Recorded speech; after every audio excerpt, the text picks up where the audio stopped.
Good morning guys, welcome back to my channel Angelsy movie with love. এই চ্যানেলে আপনাদেরকে স্বাগত। পেজটা ভালো লাগলে লাইক, কমেন্ট, শেয়ার আর সাথে সাবস্ক্রাইব করতে ভুলবেন না। আর অবশ্যই পাশে থাকা বেল আইকনটি প্রেস করে।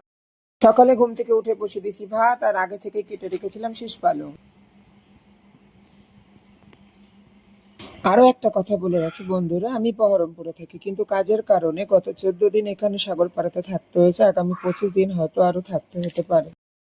আপার ডিপার্টমেন্ট থেকে যাকে যেখানে পাঠায় তাদেরকে সেখানে যেতে হয়। আমরা যে বাড়িতে আছি সেটা এখন বর্তমান ভাড়া বাড়ি, আর এখানে কাজ শেষ হয়ে গেলে আমরা আবার ফিরে যাব বহরমপুর। যদিও এটা আমার প্রথম অভিজ্ঞতা সাগরপাড়াতে।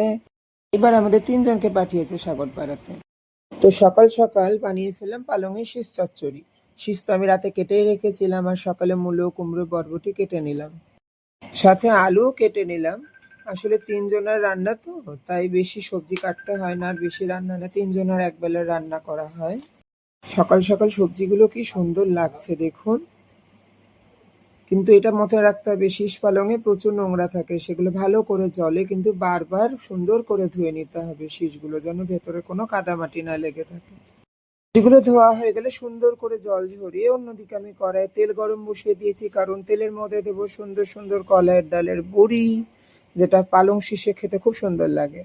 এগুলো ভাজা হয়ে গেলে কড়াই আলাদা করে 5 ফোড়ন, শুকনো লঙ্কা ফোড়ন দিয়ে সবজিগুলো দিয়ে নেড়ে নিতে। অন্যদিকে প্রিয়াঙ্কা দি সকালবেলা ঘুম থেকে উঠে সুন্দর করে ঘরটার মুছে নিল, আর এদিকে আমি তরকারিটা দেখে নিলাম যে সেদ্ধ হয়ে গেছে, দেখে আমি চলে গেলাম স্নান সেরে একবারে রেডি হয়ে নিলাম। তো আমাকে কেমন লাগছে তোমরা একবার কিন্তু অবশ্যই কমেন্টটা জানিও বন্ধুরা। আর এদিকে প্রিয়াঙ্কা দিদিও রেডি হয়ে নিজের ব্রেকফাস্ট গুছিয়ে নিচ্ছে, কারণ আমাদের ব্রেকফাস্ট হচ্ছে হার্বাল লাইফের শেকমেট। কি খাচ্ছ এটা? এই যে শেকার নিয়ে যাচ্ছি, খাবো। আমার ফাইনাল লুক, এবার বেরিয়ে যাবো কাজে বন্ধুরা।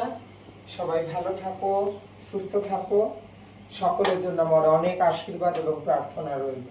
এবার আমরা কাজে বেরোবো, টাটা।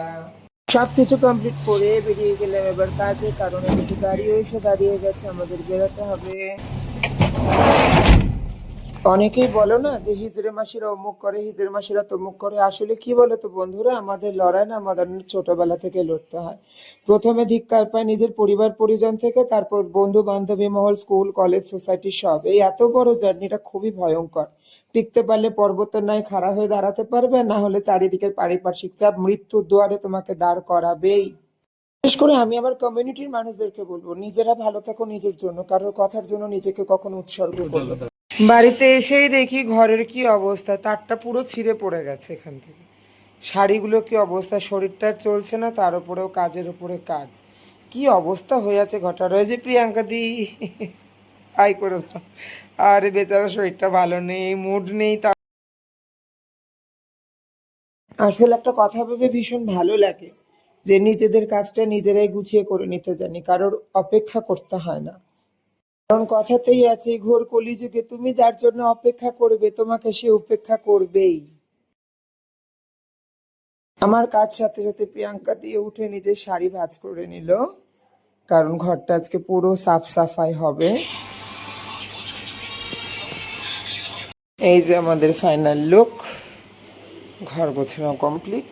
ঘরটার গুছিয়ে একবারে স্নান টান করে চলে এলাম বন্ধুরা। চলো টাটা, আবার দেখা হবে পরের ভিডিওতে, সবাই ভালো থাকবে।